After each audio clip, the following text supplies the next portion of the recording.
I would say the defining factor of our time is encapsulated in Aldous Huxley's book Brave New World. Not necessarily the society in the book itself, but the feeling of change, the feeling of being lost, the the amount of heterodoxy as opposed to orthodoxy, and this shows up in so many facets of life. Probably the best one to exemplify what I'm saying is the obsession, the mania over diet.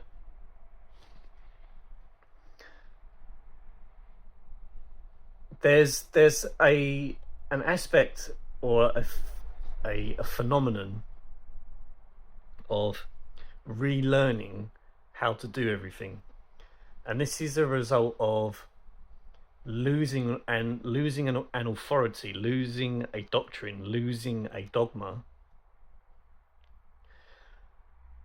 And this backs up into religion and politics and social structures, ideologies, even science itself. We've abandoned all of the old ways in favour of an exploration, a frontier, an adventure into some potential, some humanity that we don't even we don't understand. Something that cannot even be grasped in the hand or conceived in the mind, and yet we are seeking it out. And a lot of this is a relearning, a return to tradition, because that is how it will conclude. A return to tradition by having to relearn all of the things that we previously already knew. And to go back to the diet aspect,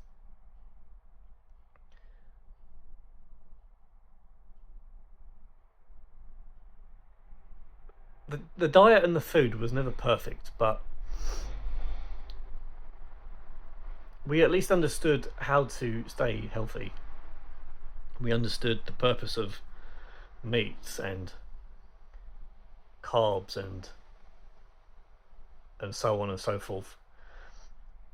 A lot of the change with the food is a result of the pharmaceutical industry, the money men, the market makers. You know, they propagandize and they brainwash and they blackmail and they swindle and everything that they can do for the dollar, and this ruins humanity in the process. You can take that phenomenon to everything in life, but the return to tradition, it's a humbling. We are being humbled. It's a return to God. And what I'm really trying to get at is that this was told through the parable of the prodigal son, one of the stories that Jesus told. I believe he told it during the feast of the tax collectors, and it's one of the most powerful things that he ever said, in my opinion. All of his parables were the things that made him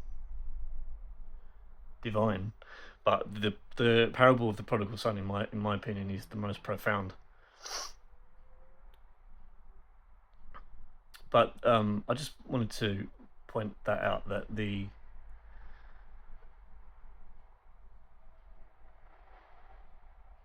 separation from everything that we formerly knew, the stumbling into the darkness of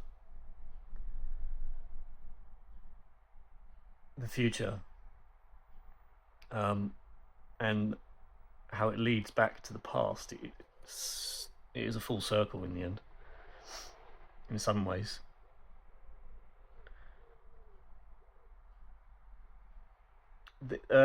Certain heretical, non-religious, let's say, mystics or occultists, they're the ones that will tell you to unlearn the things that you know, and that the revolution is mandatory.